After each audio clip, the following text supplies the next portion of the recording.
Welcome to the FM Britain Tactics videocast. We're back again after the Christmas break. And while we were on the Christmas break, we received a few new translations of Tactical Theorems 10.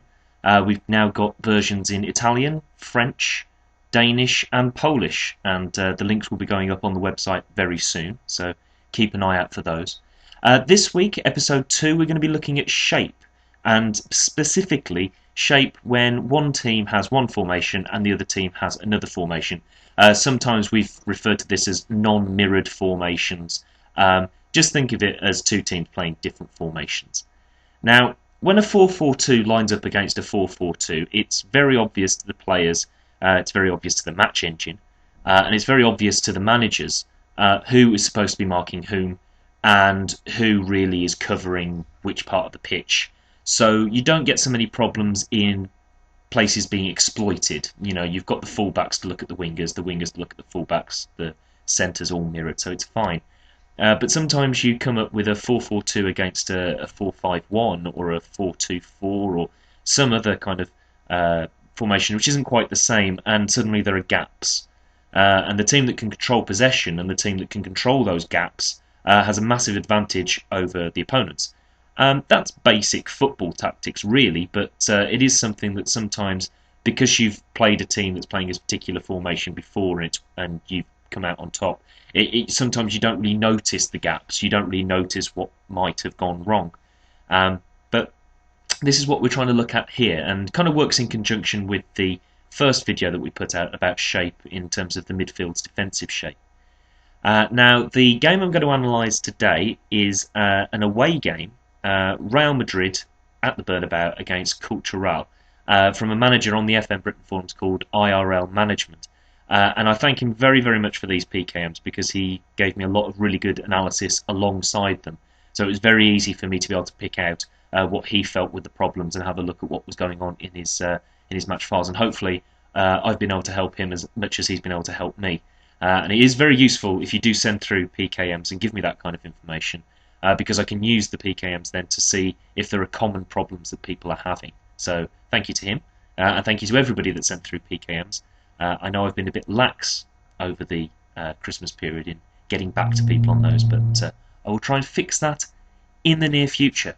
So without further ado, we'll take a look at Cultural's formation, Madrid's formation, and then show what the potential problems are, and then the actual problems of playing a team that isn't playing the same formation as you.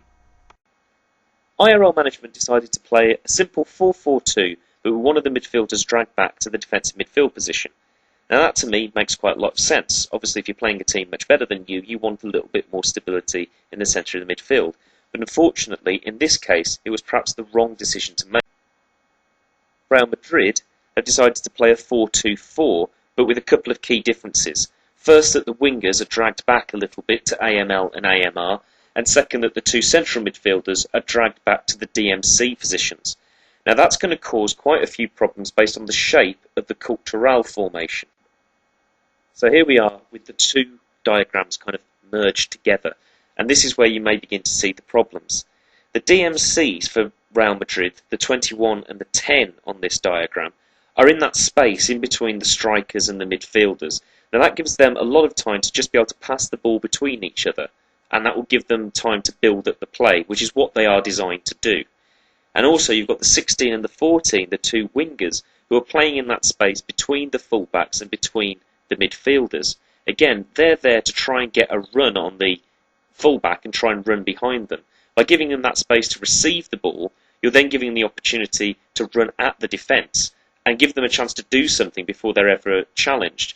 So you've got two problems here. First, that the opposition's midfield are going to have far too much time on the ball, and second, that the wingers are going to be able to receive the ball far too easily. Now, the more eagle-eyed among you may have noticed that there's also an advantage for Cultural here, in that their midfielders are playing in a massive hole which has been left by the Real Madrid midfield. And indeed, they've also got the advantage that if their wingers are pushed so far up, and it's Real Madrid, so let's face it, their fullbacks are also going to bomb forward, having two up front and also having those two side midfielders would probably give Cultural quite an advantage. The problem is, we're playing at the Bernabeu against Real Madrid. Who's going to see more of the ball? yes, if your team is going to have more of the ball, you're going to be able to exploit their gaps a lot more efficiently. But because Madrid have got more of the ball and their defensive midfielders are allowed to pass the ball around in space to each other and get the ball to their wingers, who should be able to receive the ball in space and then try and do something with it, you're going to cause more problems than you're going to solve. What you need to do is to be able to close down those players. You need to put pressure on those defensive midfielders, and you need to put pressure on those wingers. Otherwise, they're going to have so much time on the ball, they're just going to rip you apart.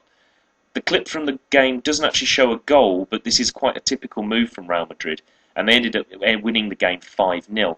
That might have been a bit flattering to Real Madrid, but at the end of the day, it was really caused by the fact that these problems weren't looked at and weren't solved early on in the match. So, unfortunately, here we see those problems in action. Cristiano Ronaldo here receives the ball in a lot of space. He's able to play it to the defensive midfielder in a lot of space, to the other winger in a lot of space.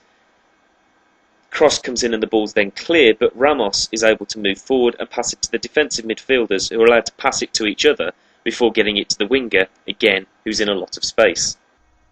So there we have the basic problems, and fortunately there is a solution. And I think it's twofold. One, a slight change in formation, but mainly our old friend opposition instructions.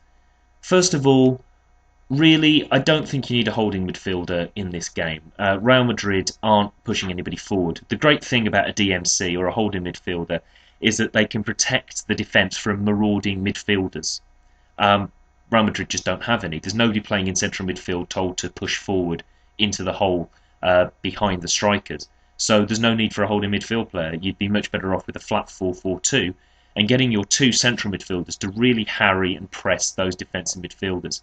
Because that's how Madrid were controlling the possession. They were using those two deeper midfielders, playing in the gap between the midfield and the strikers, and they were just receiving the ball and then flicking it out wide to the wingers. That's how they were controlling the game.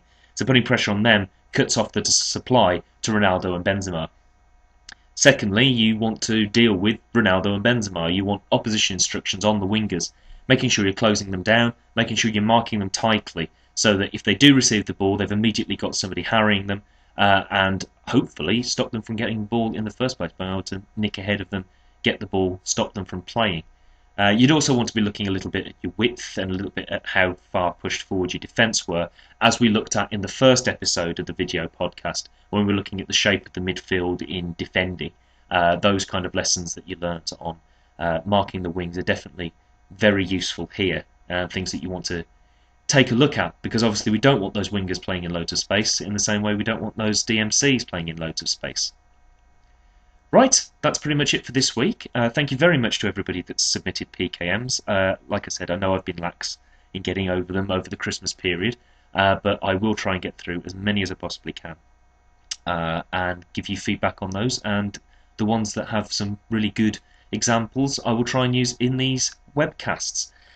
If you've got any questions or you want to submit any PKMs to me and the Think Tank team, then you can do it via the forums at fm-britain.co.uk, or you can email us thinktank@fm-britain.co.uk, and we'll try and look through as much as we possibly can. Okay, so that's it for this time, and until the next video that we do, I shall see you again soon.